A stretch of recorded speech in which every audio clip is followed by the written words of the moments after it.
நம்ம பாண்டியனுக்கு சிறந்த குடிமகன்னு பரிசு கொடுத்தா பாராட்டு கொடுத்தா சூப்பராக தாகும் அப்படின்னு நினைக்கிறவங்க கமெண்ட் பாக்ஸில் ஒரு கருத்தை தெரிவிச்சுட்டு லைக்கை போட்டு சப்ஸ்கிரைப் பண்ணி ஆதரவு கொடுங்க அன்பு உறவுகளே. வீடியோக்குள்ளே போகலாமா? பிள்ளைய பிடிச்சி பிள்ளைன்னெலாம் பார்க்கலங்க, லெஃப்ட் ரைட்டு வாங்குறாரு. அது செந்திலாக இருந்தாலும் சரி, சரவணா இருந்தாலும் சரி, யாராக இருந்தாலும் சரி, அவரை பொறுத்த வரைக்கும் நேர்மையாக இருக்காருங்க. நேர்மையாக இருக்கவன்ட்டு கொஞ்சம் கோவம் கடுகடுப்பு இருக்கத்தான் செய்யும். அதுக்காக சக்திவேலு கடுகடுன்னு இருக்காரு, அவர்கிட்ட நேர்மை இல்லையே எப்படின்னு கேட்கக்கூடாது. நேர்மை இல்லாதவங்களுக்கும் கோவம் வருங்க. அதனால் அதை விட்டுருங்க. இப்போ பழமொழியாக அனுபவிப்போம் ஆராய வேணாம். மயனை பிடிச்சிக்கிட்டு கோயிலில் சத்தியம் வாங்குறாங்க இல்லையா கோமதி, அதனால் சத்தியம் பண்ணி கொடுக்குறாரு. அதை பார்த்துடுறாங்க. பார்த்துட்டு எல்லாத்தையும் கேட்டுட்டு கிழிச்சு கட்டிடுறாரு. நல்ல விதத்தில் வாங்கின பணத்தை பூராத்தையும் செலவு பண்ற, எல்லாத்தையும் நல்லது பண்ற அப்படிங்கிறாங்க. சாரிப்பா, மன்னிச்சுக்கோங்கப்பா. இவன் உண்மையிலே சும்மா திருந்திருக்க மாட்டாங்க. அந்த ஆஃபீஸருக்கு அப்படியே பார்டரில் தப்பிச்சாரு பார்த்தீங்களா, அதில் தாங்க பயப்புள்ள நட்டிங்கி போயிட்டான். உண்மையிலேங்க அத்தாடியோ இப்படி தாங்க இருக்கணும். மனுஷன் எப்படியெல்லாம் பயத்தை காமிக்கிறான் பார்த்தீங்களா ஆண்டவன். போகிறாரு, நேராக போயிட்டு மாமனார்கிட்ட போயிட்டு பணத்தை கேட்குறாரு. ஏன் மாப்பிள்ள அந்த பணத்தை கொடுங்கன்னு வீட்டில் நடந்ததெல்லாம் சொல்ல, மாப்பிள்ள கஷ்டப்பட்டு வாங்கின காசு, இதை கொண்டே நீங்கள் தானம் பண்ண போகிறீங்களா? வேணாம் மாப்பிள்ள வேணாம் அப்படிங்கிறாங்க. இல்லை மாமா, எங்கள் அப்பா சொன்னால் நான் சரியாக தான் இருக்கும், என்னால் குற்ற உணர்வு தாங்க முடியல. அட ஏன் மாப்பிள்ள, அதை நான் வேறு இடத்துல கொடுத்துட்டேன் மாமா. இல்லை மாமா, என்னை எப்படியாவது வாங்கிருங்க, எனக்கு நாளைக்கு வேணும் அப்படிங்கிறாங்க. என்ன மாப்பிள்ள, ஐயோ மீனா முடியாமல் கிடக்குறா தெரியுமா, அவளுக்காக நான் இதெல்லாம் பண்ணித்தான் ஆகணும் அப்படின்ட்டு வந்துடுறாரு. வீட்டுக்கு வந்தா என்னடா ஆச்சு, பணத்தை வாங்கிட்டு வந்துட்டியா? மக்களுக்கு எந்த மக்களுக்கு கொடுக்க போகிற, ஆதரவற்ற இல்லத்து கொடுக்குறியா? நம்ம ஊருக்குள்ள நிறைய பேர் ஏழை பாலங்க இருக்கிறாங்க, கல்யாணம் பண்ணுறதுக்கு நகை நட்டு வாங்க முடியாமல், அங்கே கொண்டே கொடு அப்படின்னு பாண்டி சொல்ல, இல்லை நாளைக்கு வர சொல்லியிருக்காரு மாமா அப்படிங்கல. ஏன் வீட்டில் இருக்க காசை கொடுக்குறதுக்கு என்னவா அப்படிங்கிறாங்க. ஏன்னா இங்கே காசு இல்லை, மாமனாட்டை கொடுத்து வச்சேன்னு சொல்லிட்டாரு. ஆனால் அவர் என்ன சொல்கிறாங்க, வெளியில் கொடுத்துட்டாராம், நாளைக்கு வாங்கி தரேன்னு சொல்லியிருக்காரு அப்படின்னு சொல்ல, பாவீங்களா உன்னை கெடுத்தது அவர் தான்டா, நல்லா சொல்லுங்க மாமா அப்படின்னு மீனாவை சொல்கிறாங்க. ஏய் அப்படின்ட்டு போயிடுறாரு. அதுக்கப்புறம் பணத்தை வாங்கிட்டு வராங்க. வாங்கிட்டு போய் எங்கெங்கே என்னென்ன செய்யணுமோ அங்கங்கே கொடுத்துக்கிட்டு இருக்காங்க. எல்லாத்தையும் முடிச்சுட்டு வந்ததுக்கப்புறம், இப்போ தாண்டா நீ என் புள்ள அப்படிங்கிறாங்க. ஆனால் 10 லட்சம் செலவு பண்ணி வேலை கிடச்சிச்சே, வேலை வாங்கியிருக்கனே, அதுக்கு ஏண்டா நீ இன்னும் திருந்தலையா அப்படின்னு கத்த. இல்லைப்பா, இருந்தாலும் நான் பண்ணது தப்பு இல்லைன்னு சொல்ல வந்தேன். டே நீ பண்ணது தப்பு தான், ஆனால் இனிமேல் தப்பு இல்லைன்னு சொன்னீங்கன்னா நீ இப்போ 50 காசையும் கொடுத்ததுல புண்ணியமே எல்லாம் போயிடும். நான் பண்ண தப்புக்கு நான் பிராச்சத்தை தேடிட்டேன், சம்பளம் வருது பாரு 10 லட்சத்துக்கு, அதான் நினச்சிக்கடா, அது வேலைக்கு தானே கிடைக்குது. ஓ அப்போ இத்தனை வருஷம் நீங்கள் 80 சம்பாரிச்சிட்டீங்க, அடிச்சேன்னு அப்படின்னு கத்துறாங்க. அப்புறம் ஏய் உன் பிள்ளைங்க போயிட்டாங்கல்ல, கதிர் ராஜியும் கொடைக்கானலுக்கு போயிடறாங்க இல்லையா, எங்கே அவங்க ஏதாவது ஃபோன் பேசினாங்களா? பேசலை, ஃபோனை போடு அப்படிங்கிறாங்க. இவங்க பார்த்தா போயிட்டுருக்காங்களா காரில், அப்படியே அழகாக செந்தாளம் பூவில்னு பாட்டு பாடிக்கிட்டே போகுது. ஃபோன் வருது. என்னடி போயிட்டீங்களா அப்படின்னு கோமதி கேட்க, வந்துட்டோம். அங்கே போயிட்டு அதுக்கப்புறம் அருவியெல்லாம் போய் குளிச்சுட்டு நல்லா ஜாலியாக என்ஜாய் பண்ணிகிட்ருக்கோம். அடிப்பாவீங்களா, இதெல்லாம் இப்படி நடந்துட்டுருக்கா? ஏன் நாங்கள் அதெல்லாம் என்ஜாய் பண்ணக்கூடாதா என்ன? அதுக்காக தானே வந்தோம். அதுக்கு ஒன்றும் இல்லடி, இங்கே பெரிய பூகம்பமே வந்துருச்சு, என்ன சொல்கிறீங்க அத்தை அப்படின்னு நடந்ததை சொல்ல, ஓ அதுவா, அதுதான் தெரியுமே, எப்படி நாங்கள் அங்கே தானே இருந்தோம் அப்படிங்கிற மாதிரி கேட்க, என்னடி சொல்கிற, எங்கள் மனசாட்சியை சொன்னேன் அத்தை அப்படிங்குது. சரி ஃபோனை வைக்கவா? ஏன்டி என் பிள்ளைகிட்ட கொடு, உங்கள் பிள்ளைகிட்டலாம் இப்போ கொடுக்க முடியாது. ஏன்டி, அவர் என்னோட ப்ராப்பர்ட்டி, இன்னும் 2 நாளைக்கு 2 days கழிச்சதுக்கப்புறம் நீங்கள் பார்த்துக்கோங்க அப்படின்னு சொல்ல, அடிப்பாவி அடிக்குள்ள கத்திரிக்கா, உனக்கெல்லாம் இதெல்லாம் பேச தெரியுமா அத்தை? அப்படிலாம் சொல்லக்கூடாது, நான் IPS அப்படிங்கிறாங்க.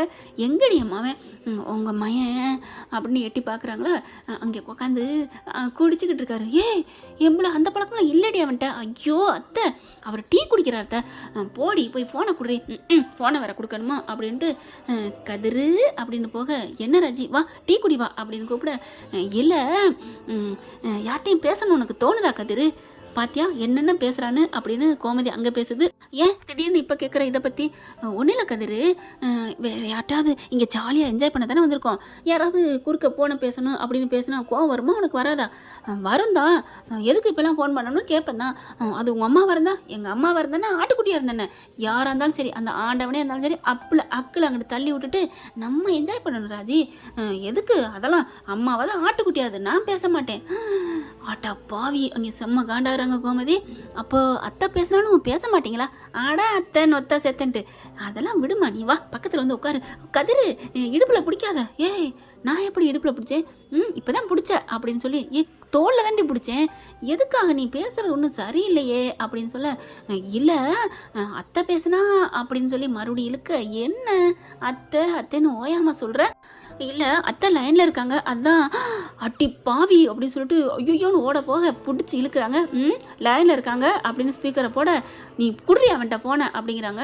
ஸ்பீக்கரில் வந்துட்டு, கதிரு டேய் கதிரு, அத்தை ஸ்பீக்கரில் போட்டேன் பேசுங்க டேய் அப்படிங்கல. அம்மா என்னம்மா, என்னடா என்ன பொண்டாட்டியை பார்த்தோன்னு அம்மா மறந்துட்டியா? அப்படிலாம் இல்லையே, யார் சொன்னா? இப்போ தானடா சொன்னேன் அம்மாவாது ஆட்டுக்குட்டியாதுன்னு. அம்மா சும்மா சொன்னேம்மா, அப்போ தான் நம்ம பொண்டாட்டிங்கெல்லாம் சந்தோஷப்படுவாளுங்க. அம்மாவை பற்றி குறை சொன்னாத்தான் அவளுக்கு குழுன்னு இருக்கும். அப்படியாடா? அடிப்பாவி, அப்படியே மாறிடுச்சே என் அத்தை. நீ என்ன அத்தை அப்படின்னு கேட்க, சும்மா ரெடி என் பிள்ளை உனக்கு அத்தை அப்படி பேசியிருக்கான், அதான் நான் பார்த்தேன். ஐயா கதிரு, நீ அம்மாட்ட பேசுறதுக்கு வேணாம் நான் சொல்லுவேன், நான் எப்படிமா சொல்லுவேன்? நீ விடிய கூட பேசுமா, எனக்கு சந்தோஷம். பாத்தியாடி, கேட்டுக்கிட்டியாடி, என் பிள்ளை என் கூட பேச ஆசைப்படுறான் அப்படின்னோடனே ஒரு மாதிரி ஆகுது. அப்படியே ராஜி முறைக்குது. அம்மா அவள் முறைக்கிறாம்மா, பாத்தியாடி என் பிள்ளை எல்லாத்தையும் சொல்கிறேன் பாத்தியா? டேய் முறணும்ல, ரூமுக்கு வா, நீ வருவில்ல அப்போ பார்த்துக்கிறேன்.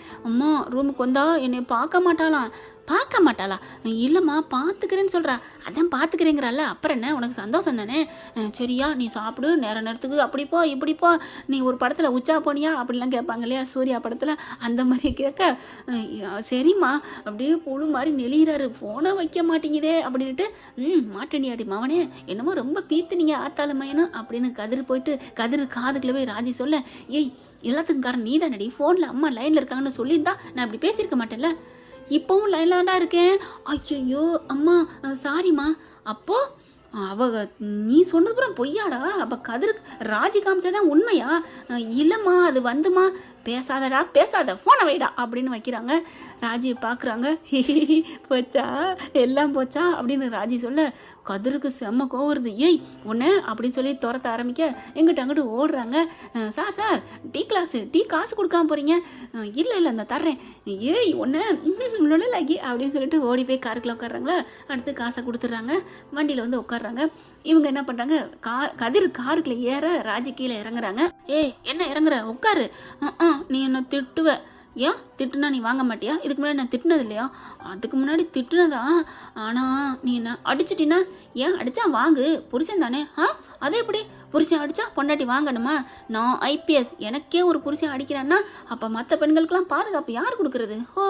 அப்போ நீங்கள் அடி வாங்க மாட்டீங்க அப்படி தானே? ஆமாம், சரி அப்போ நான் போகிறேன். எங்கே போகிற அப்படின்ட்டு கதவை திறந்துட்டு உள்ளுக்கு வந்து உட்காடுறாங்க. அந்த பயம் இருக்கணும். நான் உன்னை எப்படி அடிப்பேன்? நீ அடித்தாலும் அடிப்பேன். சரி அடிப்பேன் தான். பாத்தியா அடிப்பேன்னு சொல்கிற, என் கண்ணு முன்னாடியே அடிப்பேன்டி, ஆனால் கையால் அடிக்க மாட்டேன், போதுமா? ராஜி பார்க்குறாங்க. கதிரு அப்படின்னு சொல்ல, ஆமாம் உன்னை அடிக்க போகிறது கையால் இல்லை, பின்ன இந்த உதட்டாலையா? உதட்டு தனியாக வராதே, எப்படி அடிக்க முடியும்? தனியாக வராது, இந்த கதிர் முகத்தோடு சேர்ந்து வரும்ல அப்படின்னு ஓட்டுறதை விட்டுவிட்டு அப்படியே இறங்கி அவங்க பக்கத்தில் வந்து டக்குன்னு கிஸ்ஸை அடிச்சிடுறாங்க. ஒன்றும் பண்ண முடியல, குழுவால் இல்லை முத்து வந்தல்லோங்கிற மாதிரி பார்க்குறாங்க. டபடபடன்னு துடிக்குது. என்ன கதிர் இவ்வளோ ரொமான்டிக்காக இருக்க அப்படி சொல்ல, ஆமாம் நீ தானே சொன்ன அடிப்பேன்னு, அதான் அடித்தேன். எப்படி நம்மளோட அடிப்பு பக்காவாக இருக்குது அப்படின்னு சொல்லிட்டு, அப்புறம் அவ்வளோதானா, வேறு ஏதாவது சொல்லு அப்படின்னு சொல்லிட்டு கேட்டுட்டு மறுபடியும் முத்தத்தை கொடுக்க, நீ வாயை விட்டா தானடா நான் பதில் சொல்ல முடியும் அப்படிங்கிறாங்க நம்ம ராஜி. சாரி நீ பதிலே சொல்ல வேணாம், சாரின்ட்டு எடுத்துட்டு பதில் கேட்பாருன்னு பார்த்தா நீ சொல்ல வேணாம் அப்படின்னு சொல்லிட்டு கிஸ்ஸை கொடுத்துட்டே இருக்க, சார் வண்டி எடுங்க சார் அப்படிங்கிறாங்க. ஐயோ டீ குடிக்கிற அவசரத்தில் நம்ம ஓரத்தில் நிப்பாட்டலையே அப்படின்னு சொல்லிட்டு விலகுறாங்களா. அப்படின்னு கிட்டக்கே ராஜி வர, ஏன்டி நான் வண்டியை ஓரத்தில் நிப்பாட்ட போகிறேன் அப்படின்னு வண்டியை ஓரத்தில் நிப்பாட்டுறாங்க. அதுக்கப்புறம் சரி எதுக்கு நிப்பாட்டணும், வாங்க ரூமுக்கு போவோம் அப்படிங்கிறாங்க. ஓகே ரூமுக்கு போவோம் அப்படின்னு ரூமுக்கு போகிறாங்க. வண்டியை நிப்பாட்டிட்டு ரூம் சாவியை கொண்டுக்கிட்டு போகிறாங்க. கரெக்டாக பார்த்தீங்கன்னா அங்கேருந்து வெளியில் வராங்க. நம்ம ஐயனார் குடும்பம் ஃபுல்லாக பார்க்குறாங்க. கதிர் ராஜி அப்படின்னு எல்லோரும் கை கொடுக்க, ஹாய் நீலா நல்லா இருக்கீங்களா அப்படின்னு சொல்லிட்டு, சோலா சேரா பாண்டி பல்லவா அப்படின்னு எல்லோரும் கை கொடுக்குறாங்க. எப்படி இருக்கீங்க? நான் நல்லா இருக்கேன் அப்படின்னு சொல்லி எல்லோரும் ஹாப்பியாகிறாங்க. என்ன ஃப்ரெண்ட் இப்படி பண்ணால் நல்லா தானே இருக்கும். பார்க்கலாம் என்னென்ன சுவாரஸ்யங்கள் நடக்க போகுதுன்னு. இந்த பதிவு உங்களுக்கு பிடிச்சிருந்துச்சுன்னா உங்கள் பொண்ணான கையால் ஒரு லைக்கை போட்டு சப்ஸ்கிரைப் பண்ணி ஆதரவு கொடுங்க அன்புறவுகளே. Thank you friends. இந்த வீடியோ உங்களுக்கு பிடிச்சிருந்தா தயவு செய்து லைக் பண்ணுங்க. இன்னும் அப்டேட்ஸ்க்காக சேனலை சப்ஸ்கிரைப் பண்ண மறக்காதீங்க. நம்ம கிட்ட இருக்க எல்லா சேனல்ஸோட லேட்டஸ்ட் வீடியோ அப்டேட்ஸ்க்காக மேல ரைட் சைடுல காட்டுற லிங்கை கிளிக் பண்ணி வாட்ஸ்அப் குரூப்ல ஜாயின் பண்ணுங்க. உங்களிடம் விடைபெறுவது நான் உங்கள் மெஹர்.